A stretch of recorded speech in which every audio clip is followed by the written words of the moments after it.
Hello friends. स्वागत है आपका हमारे यूट्यूब चैनल जीएस कैप्सूल में। आई होप आप सभी लोग अच्छे होंगे। फ्रेंड्स, अगर चैनल पर नए हैं तो चैनल को सब्सक्राइब कर लीजिएगा। इस वीडियो में हम डिस्कस करेंगे 7 अप्रैल 2024 या एक दो दिन पहले के जो भी इंपॉर्टेंट करंट अफेयर्स चर्चा में रहे हैं उनको। इसका फ्री पीडीएफ आपको मेरे टेलीग्राम ग्रुप में मिल जाएगा। अगर आपने टेलीग्राम ग्रुप ज्वाइन नहीं किया है तो वो ज्वाइन कर लीजिए। इससे पहले कल मैं पूरे हफ्ते के 1 से 6 अप्रैल 2024 तक का पूरे वीक का करंट अफेयर्स का क्विज डाल चुका हूं, जिसमें हमने 50 से ज्यादा प्रश्न डिस्कस किए हैं। वो आप वीडियो जाकर देख सकते हैं और वो टेलीग्राम ग्रुप में पीडीएफ भी पड़ा है, वो पीडीएफ आप डाउनलोड कर सकते हैं अपने रिवीजन के लिए। तो चलिए शुरू करते हैं। पहला, जम्मू कश्मीर की कैनोइस्ट बिल्किस मीर पेरिस में आगामी ग्रीष्मकालीन ओलंपिक में ज्यूरी सदस्य के रूप में देश का प्रतिनिधित्व करने वाली भारत की पहली महिला के रूप में इतिहास रचने के लिए तैयार है। तो नीचे ये बिल्किस मीर जी हैं। ये कैनोइस्ट है, बेसिकली जो एक आप समझ सकते हैं बोट से संबंधित स्पोर्ट होता है उसका ये भारत में प्रतिनिधित्व करती हैं। इनको पहली बार भारत की तरफ से एक महिला के रूप में ज्यूरी सदस्य के रूप में बुलाया गया है। कहां पर? पेरिस ओलंपिक में, जो आपके 2024 में इसी साल जुलाई में पेरिस ओलंपिक होने वाले हैं, उसमें इनको बुलाया गया है। तो ये काफी इंपॉर्टेंट न्यूज है क्योंकि पहली महिला है। थोड़े से अगर फैक्ट्स की बात करें ओलंपिक के, तो जो अगर एंशिएंट ओलंपिक की बात करूं मैं, जो प्राचीन ओलंपिक्स थे वो होते थे आपकी एक जगह थी ग्रीस में, ओलंपिया। ठीक है, ग्रीस में एक जगह थी ओलंपिया। सन 776 ईसा पूर्व, आप लगा लीजिए काफी पुराने गेम है, 776 ईसा पूर्व से लेकर 393 ईस्वी तक ये आयोजित किए जाते थे ग्रीस में। लेकिन उसके बाद जब रोमन जो साम्राज्य था उसका फॉल हो गया, वो पतन हो गया, उसके बाद ये डिसकंटिन्यू कर दिए गए। फिर एक फ्रांसीसी पर्सन थे कुबर्टिन, ठीक है, कुबर्टिन, इन्होंने 1896 में इसको रिवाइव किया, जिसको हम आधुनिक ओलंपिक खेलों की शुरुआत मानते हैं या मॉडर्न ओलंपिक खेलों की शुरुआत मानते हैं, वो यहीं से होती है। और अगर आपसे पूछे कि पहले ग्रीष्मकालीन ओलंपिक खेल कहां पर हुए थे, तो आप यही आंसर लगाइएगा 1896 में। कहां पर? एथेंस में। एथेंस कहां पर है? ये भी आपका ग्रीस में ही स्थित है। ठीक है, ओलंपिया में मैंने आपको बताया सबसे पहले प्राचीन अगर ओलंपिक खेलों की बात करें तो ओलंपिया में स्टार्ट हुए थे। इसी के नाम पर पहले इसको ओलंपियाड के नाम से जाना जाता था, अब इसको वर्तमान में हम ओलंपिक गेम्स के नाम से जानते हैं। तो 1896 में आपके ग्रीष्मकालीन ओलंपिक हुए थे। अगर बात करें ओलंपिक की जो दूसरी कैटेगरी है वो है आपकी शीतकालीन ओलंपिक, या जिसको हम विंटर ओलंपिक्स बोलते हैं। ठीक है, विंटर ओलंपिक्स पहली बार कब आयोजित किए गए थे? 1924 में। एक जगह है फ्रांस में, चैमोनिक्स। ठीक है, चैमोनिक्स एक जगह है फ्रांस में, यहां पर सबसे पहले आपके शीतकालीन ओलंपिक आयोजित किए गए थे। 1992 तक ये दोनों खेल एक साथ आयोजित किए जाते थे, ग्रीष्मकालीन ओलंपिक और समर ओलंपिक, मतलब एक ही साल में ये आयोजित किए जाते थे। लेकिन 1992 के बाद ये 2 साल के गैप पर आयोजित किए जाते हैं। मान लीजिए 2024 में ये होगा तो 26 में आपका विंटर ओलंपिक्स होंगे। इस तरीके से आयोजित किए जाते हैं। इसके अलावा कुछ और फैक्ट्स की बात करें, जो इसका झंडा है आपने देखा होगा, इसका झंडा कुछ इस तरीके से रहता है, 5 उसमें सर्कल रहते हैं और एक व्हाइट उसका बेस रहता है। तो ये जो डिजाइन किया है ये भी कुबर्टिन ने ही डिजाइन किया है। ठीक है, कुबर्टिन ने इसको डिजाइन किया था। 1913 में ये डिजाइन किया गया था। 1914 में इसको ओलंपिक कमेटी के द्वारा एक्सेप्ट किया गया और पहली बार ये 1920 के जो ओलंपिक खेल हुए थे एंटवर्प, कहां पर है ये? बेल्जियम में स्थित है। ठीक है, जो 1920 के एंटवर्प बेल्जियम में ओलंपिक खेल हुए थे वहां पर सबसे पहली बार इसको फहराया गया था। डिजाइन किसने किया था? इसको याद रखिएगा, बैरन डी कुबर्टिन ने। ठीक है, तो ये सारे से संबंधित फैक्ट्स हो गए, आप देख लीजिएगा। आगे चलते हैं। ये बहुत इंपॉर्टेंट एक न्यूज है हड़प्पा सभ्यता से संबंधित। केरल विश्वविद्यालय और विभिन्न अन्य संस्थानों के शोधकर्ताओं की एक सहयोगी परियोजना में एक महत्वपूर्ण पुरातात्विक उत्खनन या आर्कियोलॉजिकल एक्सकेवेशन से गुजरात के कच्छ जिले के खटिया गांव के पास पड़ता बेट में 5200 साल पुरानी हड़प्पा बस्ती का पता चला है। तो आपसे देखिए, सबसे पहले सीधे ये पूछ सकता है कि हाल ही में एक नई हड़प्पा बस्ती का पता कौन से राज्य में चला है? तो गुजरात के कच्छ जिले के पास पड़ता बेट में। तो ये हमारा इंपॉर्टेंट पहला फैक्ट हो गया। गुजरात में 2 बहुत इंपॉर्टेंट साइट हैं, आप सबने पढ़ी होंगी हड़प्पन साइट्स। एक है आपकी धौलावीरा, ठीक है, धौलावीरा गुजरात में, और दूसरी है आपकी, ये तो बहुत ही फेमस है, लोथल। ठीक है, तो लोथल आपको पता है, लोथल किस लिए फेमस है? यहाँ पर डॉकयार्ड मिला है या बंदरगाह के लिए फेमस है। कहा जाता है कि जो हड़प्पा सभ्यता का बंदरगाह था वो लोथल में ही स्थित था। एक बार पूछ चुका है कि जो लोथल है कौन सी नदी के किनारे है, तो लोथल आपका भोगवा नदी के किनारे स्थित है, इसको भी याद रखिएगा। धौलावीरा से हमें एक बहुत इंपॉर्टेंट साक्ष्य मिलता है, किसका? वाटर कंजर्वेशन का। ठीक है, कि हड़प्पा सभ्यता में वाटर कंजर्वेशन या जल संरक्षण का जो हमें मिलता है साक्ष्य, वो धौलावीरा से ही मिलता है। तो ये याद रखिएगा कहाँ से नई सभ्यता, नई बस्ती खोजी गई है, गुजरात के पड़ता बेट में जो कच्छ जिले में स्थित है। आगे चलते हैं। रक्षा अनुसंधान एवं विकास संगठन डीआरडीओ ने देश की हथियार प्रणालियों के लिए एक परीक्षण केंद्र स्थापित करने के लिए पश्चिम बंगाल के जुनपुट गांव में एक परियोजना शुरू की है। इस पहल का उद्देश्य एक अतिरिक्त परिचालन क्षेत्र प्रदान करके ओडिशा के चांदीपुर एकीकृत परीक्षण रेंज, जो आईटीआर है, इंटीग्रेटेड टेस्ट रेंज, उसमें परीक्षण गतिविधियों की संतृप्ति को संबोधित करना है। देखिए एक्चुअल में क्या हो रहा है, आप सभी को पता होगा, जो डीआरडीओ जब जितनी भी अपनी मिसाइल्स वगैरह टेस्ट करता है, चाहे वो ब्रह्मोस हो, अभी 2 से 3 दिन पहले अग्नि प्राइम मिसाइल भी टेस्ट की गई है। तो उड़ीसा का एक आइलैंड है जिसको व्हीलर द्वीप पहले बोला जाता था, अब उसको एपीजे अब्दुल कलाम द्वीप बोला जाता है। वहां पर इनकी टेस्ट रेंज फैसिलिटी है जहां से सारी मिसाइल टेस्ट करते हैं, जिसको आईटीआर बोला जाता है, चांदीपुर आईटीआर। ठीक है, तो हो क्या रहा है, उसकी जो एक तरह से एक्सपेंशन कैपेसिटी है वो अब सैचुरेशन को पहुंच चुकी है, यानी उसमें बहुत ज्यादा आप चेंजेस आप नहीं कर सकते। तो डीआरडीओ क्या चाह रहा है कि हम एक नई टेस्ट फैसिलिटी अपनी कहीं और स्थापित करें। तो उन्होंने पश्चिम बंगाल में झुनपुट गांव में इसके लिए जमीन वगैरह देखी है और यहां पर वो अपनी इस नई टेस्ट फैसिलिटी को डेवलप करना चाहते हैं, जहां से आप मिसाइल्स वगैरह अपनी या और भी जो डिफेंस इक्विपमेंट है उसको टेस्ट कर सके। तो आपसे अगर पूछे कि डीआरडीओ नई अपनी टेस्ट फैसिलिटी कहां पर बनाने वाला है, तो पश्चिम बंगाल के झुनपुट गांव में उन्होंने इस तरीके का एक प्रोजेक्ट शुरू किया है। इसका मुख्य उद्देश्य क्या है, जो उड़ीसा में स्थित इंटीग्रेटेड टेस्ट रेंज है एपीजे अब्दुल कलाम द्वीप पर, उसको शिफ्ट करके या उससे लोड हटाकर थोड़ा सा यहां पर शिफ्ट करना। बात करें डीआरडीओ की, तो डीआरडीओ का स्थापना कब हुई है, डीआरडीओ की स्थापना आपकी 1958 में हुई है। हेडक्वार्टर कहां पर है इसका, हेडक्वार्टर है इसका नई दिल्ली में। वर्तमान में अगर इसके चेयरपर्सन की बात करें, हेड इसके कौन है, तो समीर वी कामत, ये वर्तमान में डीआरडीओ के हेड है। आगे चलते हैं, ये एक इंपॉर्टेंट सम्मेलन होने वाला है। संयुक्त अरब अमीरात यानी यूनाइटेड अरब एमिरेट स्वच्छ ऊर्जा के क्षेत्र में एक महत्वपूर्ण सम्मेलन, विश्व ऊर्जा शिखर सम्मेलन, जिसको वर्ल्ड फ्यूचर एनर्जी समिट बोला जाता है, और ग्रीन हाइड्रोजन शिखर सम्मेलन का आयोजन आपका कर रहा है। तो आपसे सीधे पूछेगा कि हाल ही में वर्ल्ड फ्यूचर एनर्जी समिट और ग्रीन हाइड्रोजन शिखर सम्मेलन कहां पर हुआ, तो यूएई में हुआ। यूएई की जो कैपिटल है वो क्या है आपकी, अबू धाबी। ठीक है, यूएई में एक बहुत फेमस और सिटी है, वो है आपकी दुबई। दुबई मत लगाइएगा, दुबई वैसे बहुत फेमस है लेकिन कैपिटल इसकी अबू धाबी है। आगे चलते हैं। जाम्बिया मलावी के साथ साथ जिम्बाब्वे ने पूरे दक्षिण अफ्रीका में भयंकर सूखे के कारण आपदा की स्थिति घोषित कर दी है। तो जो जिम्बाब्वे है उसने जाम्बिया और मलावी, ये सब आसपास के क्षेत्र हैं, अभी मैप में दिखाऊंगा, उसमें एक स्टेट ऑफ इमरजेंसी घोषित कर दिया क्योंकि वहां पर सूखे की स्थिति पैदा हो गई है। और इसका कारण क्या दिया है, वहां के जो राष्ट्रपति हैं एमरसन मनांगागवा ने, इन्होंने कहा है कि जो एल निनो आपका एक इवेंट होता है, वेदर इवेंट होता है, उसके कारण यहां पर इससे प्रेरित सूखे का हवाला उन्होंने दिया है, जिसके कारण सामान्य से कम वर्षा हुई, जिससे देश का 80% से अधिक हिस्सा प्रभावित हुआ है। तो ये देख लीजिए यहां पर सूखे की स्थिति पैदा हो रही है अल निनो के कारण। 2 इवेंट होते हैं, एक होता है एल निनो, एक होता है ला निना। ठीक है, तो इससे कहीं कहीं बहुत ज्यादा बारिश होने लगती है, किसी किसी एरिया में दुनिया के सूखा पड़ने लगता है। तो ये दोनों इवेंट वेदर इवेंट है। अगर बात करें मैप की, तो यहां पर आप देखेंगे ये है जाम्बिया, ये है जाम्बिया, ये है आपका मलावी और ये है आपका जिम्बाब्वे। तो तीनों आपके बॉर्डर कंट्रीज हैं, आसपास हैं। इन तीनों देशों में हम अगर बात करें तो सूखे की स्थिति पैदा हो गई है एल निनो इवेंट के कारण। ये देखिए मैंने क्यों डाला है, बहुत इंपॉर्टेंट प्रश्न एक यहां से बनता है। ये आप अगर रिवर यहां पर देख रहे होंगे, जाम्बेजी रिवर, ठीक है, बहुत फेमस ये रिवर है जाम्बेजी रिवर। तो ये जाम्बिया और जिम्बाब्वे के बॉर्डर पर फ्लो करती है और इसी पर एक बहुत फेमस वाटरफॉल है, आपने सुना होगा विक्टोरिया वाटरफॉल या विक्टोरिया झरना।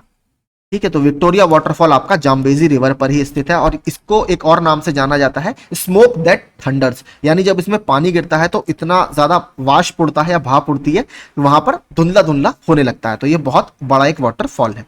इसके अलावा बात करें तो जाम्बेजी रिवर पर एक और बहुत महत्वपूर्ण डैम बना हुआ है, नाम है उसका करीबा डैम। ठीक है, करीबा डैम आप यहां पर पढ़ भी सकते हैं, ये है आपका करीबा डैम। जैसे नील नदी पर एक बहुत फेमस डैम है, कल मैंने बताया था असवान डैम, ऐसे ही यहां पर आपका करीबा डैम है, इसको याद रखिएगा। और ये जाम्बिया जो नदी है ये मोजाम्बिक चैनल में जाकर गिर जाती है। ठीक है, आगे चलते हैं।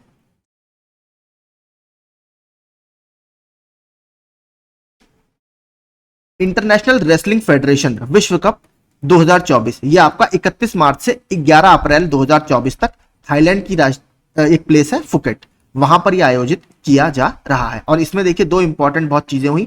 एक तो जो 25 वर्षीय भारतीय भारोत्तोलक है बिंदिया रानी देवी, इन्होंने महिलाओं की 55 किलोग्राम वेट कैटेगरी में ब्रॉन्ज मेडल जीता है। इसके साथ साथ एक और बहुत फेमस भारत की वेट लिफ्टर है मीराबाई चानू।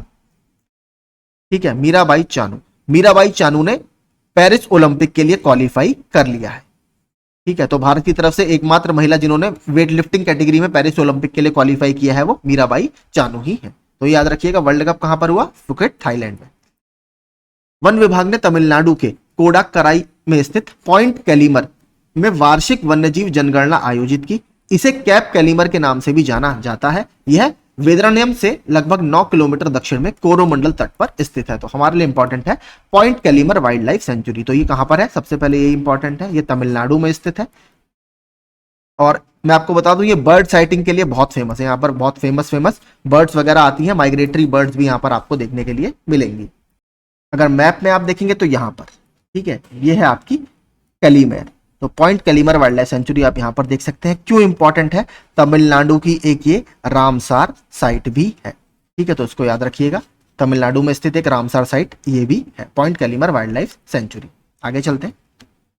सशस्त्र बलों ने मुंबई को सेना, नौसेना और भारतीय वायुसेना के लिए भारत के उद्घाटन यानी पहले त्रिसेवा आम रक्षा स्टेशन में बदलने की योजना बनाई है। तो अगर आपसे पूछे कि जो इंडियन आर्मी है, या हम कह सकते हैं जो भारत का डिफेंस डिपार्टमेंट है, उसने कौन सी सिटी को ट्राई सर्विस स्टेशन के रूप में डेवलप करने की बात की है जिसमें तीनों लोग एक साथ मौजूद होंगे, आर्मी, एयरफोर्स और नेवी, तो वो है मुंबई।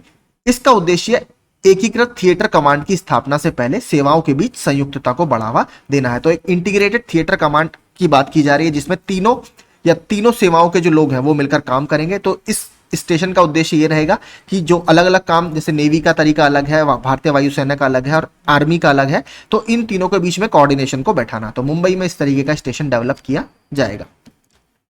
तमिलनाडु भारत का सबसे बड़ा इलेक्ट्रॉनिक सामान निर्यातक है। तो अभी रिपोर्ट आई है, उसके अनुसार जो भारत का टोटल इलेक्ट्रॉनिक्स का एक्सपोर्ट होता है उसमें लगभग 32% के आसपास, यहाँ पर 30 है लेकिन 32% के आसपास अकेला जो शेयर है वो तमिलनाडु का है। तो अगर आपसे पूछे कि भारत का सबसे बड़ा इलेक्ट्रॉनिक एक्सपोर्टर कौन है, तो फाइनेंशियल ईयर 2024 में वो है तमिलनाडु, जो देश के कुल इलेक्ट्रॉनिक सामान निर्यात में 30% का योगदान करता है।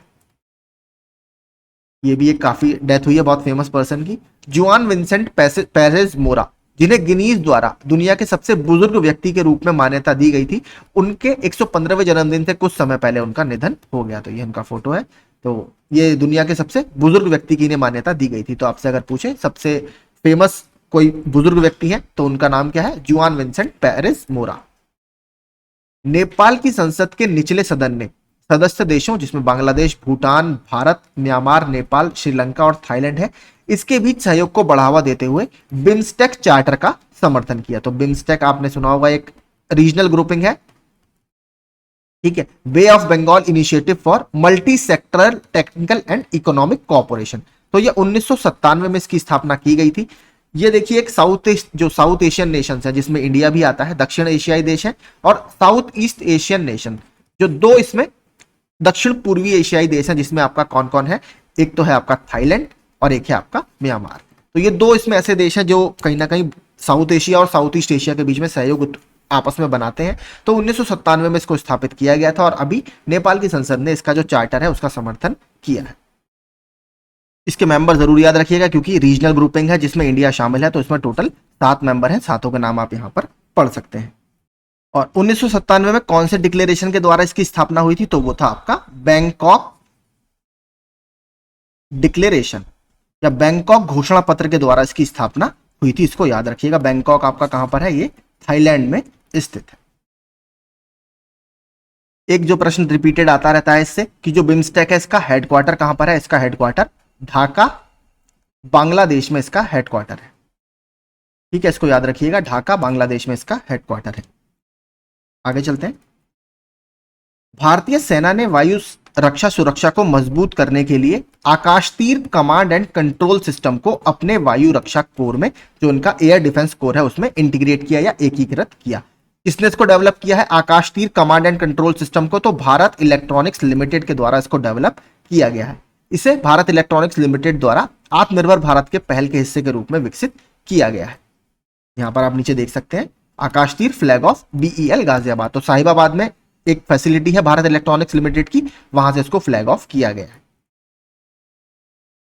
तमिलनाडु राज्य वन विभाग ने WWF इंडिया के साथ मिलकर मुकुर्ती नेशनल पार्क में, तो एक चीज हमारे लिए क्या इंपॉर्टेंट है, मुकुर्ती नेशनल पार्क कहां पर स्थित है, तमिलनाडु में स्थित है, एक नर नीलगिरी तहर को रेडियो कॉलर किया, जो ट्रैंकुलाइजेशन के बिना पहला कॉलर ऑपरेशन है। तो देखिए होता क्या है, जो आपने देखा होगा रेडियो कॉलर वगैरह जानवरों को पहनाए जाते हैं, उससे पहले उन्हें बेहोश करना पड़ता है, लेकिन कभी कभी जो बेहोश वाला स्टेप होता है उसमें डोज का बहुत मैटर करता है। अगर डोज थोड़ी सी ज्यादा या कम हो जाए तो उसमें जानवर के ऊपर बहुत नकारात्मक प्रभाव पड़ सकता है। कुछ कुछ केसेस में अगर सही से नहीं लगता तो डेथ वगैरह भी होने के चांसेस रहते हैं, या और बॉडी का कोई पार्ट खराब होने के चांसेस रहते हैं। तो जो वन विभाग के कर्मचारी हैं वो इसको अवॉइड करना ज्यादा पसंद करते हैं, इसीलिए ये वाला जो एक स्टेप है बहुत बड़ा माना जा रहा है, क्योंकि बिना ट्रैंकुलाइज किए या बिना बेहोश किए इस तरीके का ये पहला कॉलर ऑपरेशन है। तो मुकुर्ती नेशनल पार्क में नीलगिरी तहर को बिना बेहोश किए ये कॉलर पहनाया गया है। किसकी हेल्प से, WWF यानी world wild life fund India की हेल्प से ये पहनाया गया है। और इंपॉर्टेंट क्यों है, देखिए नीलगिरी तहर,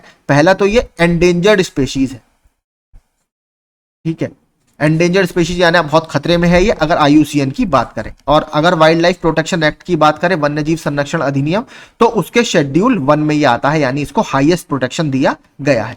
बात करें अगर, तो ये तमिलनाडु का राज्य पशु है या स्टेट एनिमल है, और वहां पर लोकल लैंग्वेज में से वरेयाडू भी कहा जाता है, यह आप नीचे देख सकते हैं, ठीक है। तो मुकुर्ती नेशनल पार्क याद रखिएगा तमिलनाडु में स्थित है।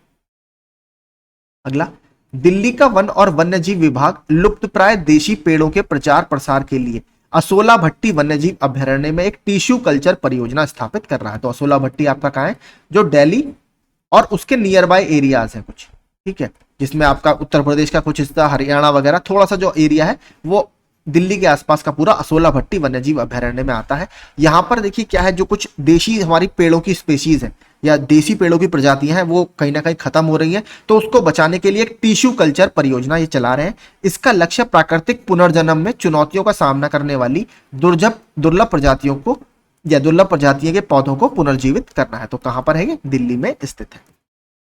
NCERT ने हाल ही में 12वीं कक्षा के छात्रों के इतिहास के पाठ्यक्रम में कुछ संशोधन किए हैं, जिसमें इस बात पर प्रकाश डाला गया है कि हड़प्पावासी राखीगढ़ी में रहते थे। तो राखीगढ़ी देखिए बहुत इंपॉर्टेंट एक हड़प्पन साइट है इंडिया में, ठीक है। एक चीज और फेमस है, अगर भारत में एरिया के हिसाब से बात करें, ठीक है, एरिया वाइज, तो जो राखीगढ़ी है वो लार्जेस्ट साइट है इंडिया में हड़प्पा की वर्तमान में, ठीक है। क्षेत्रफल के हिसाब से राखीगढ़ी भारत में सबसे बड़ी साइट है।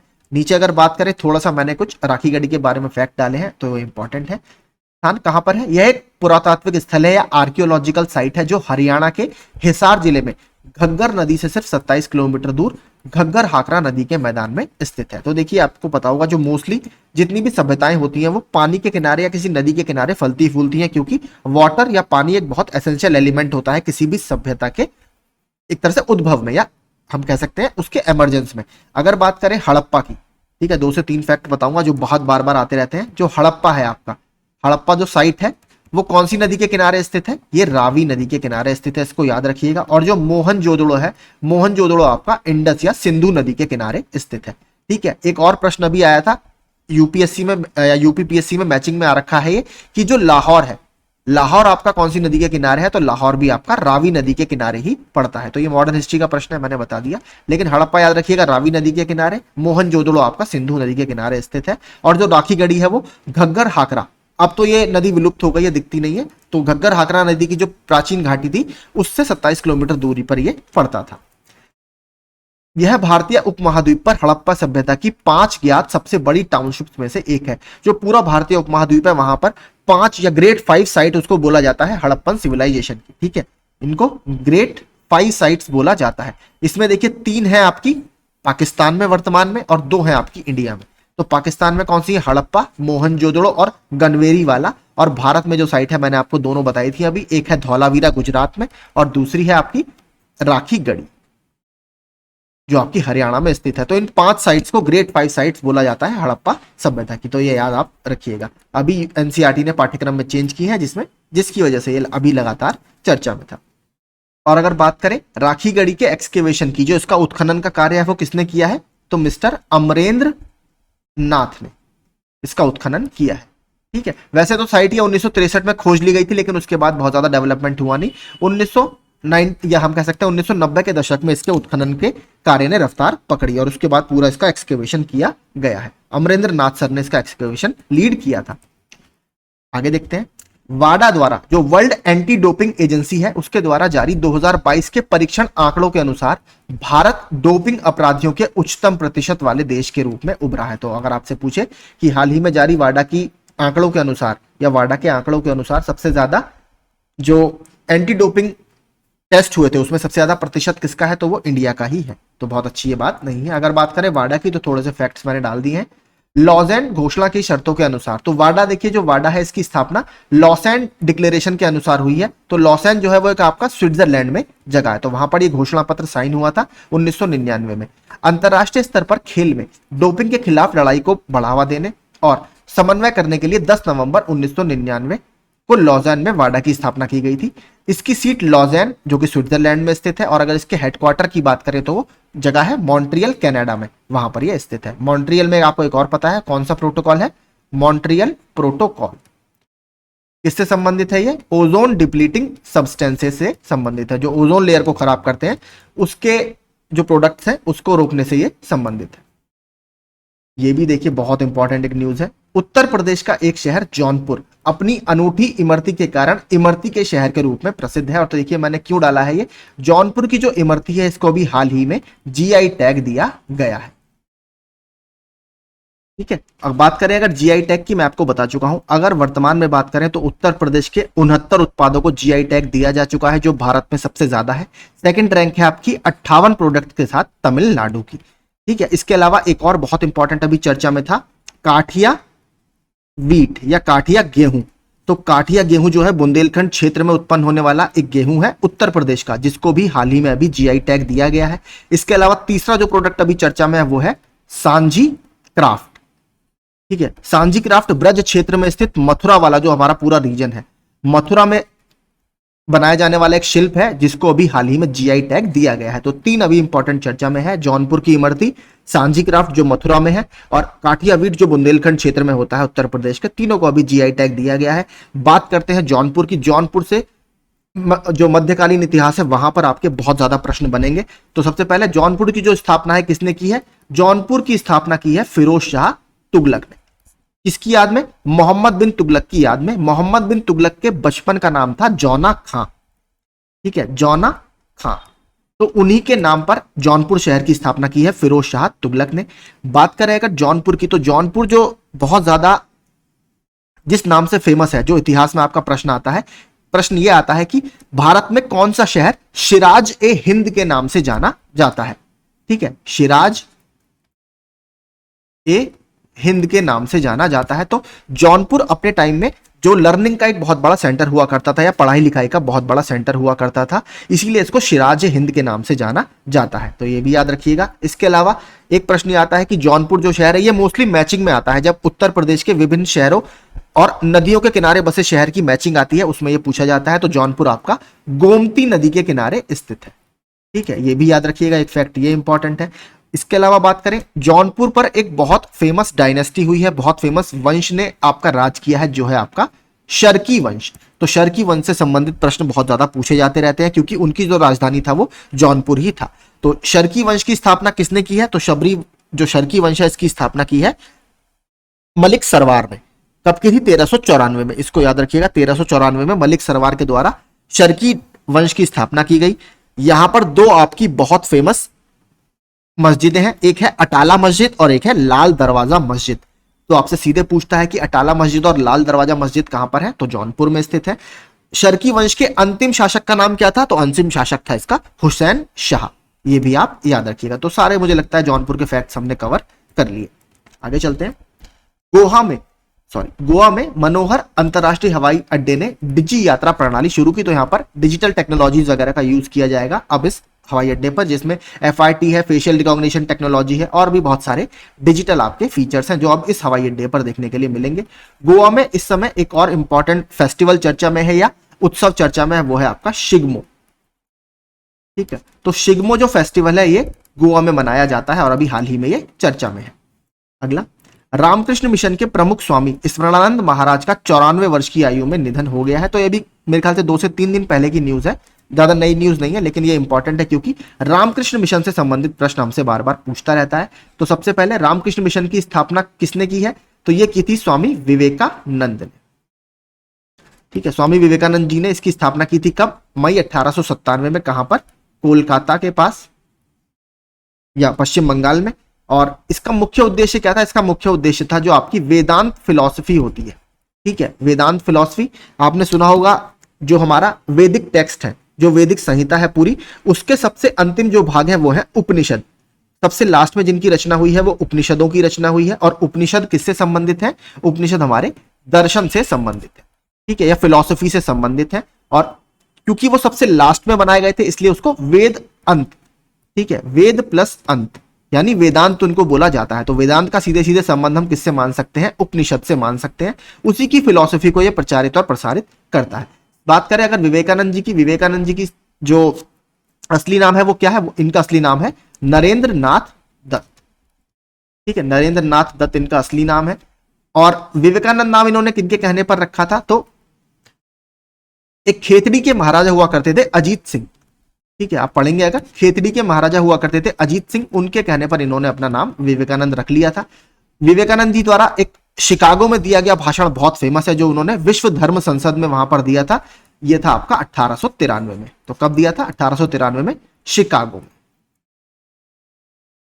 इसके अलावा बात करें 1899 में इन्होंने बेलूर मठ की स्थापना भी की है। यह भी याद रखिएगा, बेलूर मठ। तो बेलूर मठ की स्थापना 1899 में की है। बाद में फिर 1902 में इनका निधन हो गया था। जो विवेकानंद जी है, इनका डेट ऑफ बर्थ क्या है आपका? 12 जनवरी। 12 जनवरी को इनका जन्म हुआ था, इसीलिए 12 जनवरी को हम क्या मनाते हैं भारत में? NYD, नेशनल यूथ डे या राष्ट्रीय युवा दिवस प्रतिवर्ष 12 जनवरी को मनाया जाता है, क्योंकि उस दिन स्वामी विवेकानंद जी का जन्म हुआ था। तो यही सारे संबंधित फैक्ट्स हैं विवेकानंद के। मुझे लगता है इससे बाहर कुछ नहीं आएगा। आगे चलते हैं, एक अवार्ड चर्चा में है। विजय जैन ने टाइम्स पावर आइकन 2024 पुरस्कार जीता। तो सीधे आपसे पूछेगा टाइम्स पावर आइकन 2024 पुरस्कार किसने जीता है? विजय जैन जी ने जीता है। आगे चलते हैं। मेक्सिको ने इक्वाडोर के साथ अपने सभी संबंध समाप्त कर दिए हैं। तो अभी आपसे पूछ सकता है कि मेक्सिको ने किस देश के साथ अपने सारे संबंधों पर लगाम लगा दी है? तो वो है इक्वाडोर के साथ।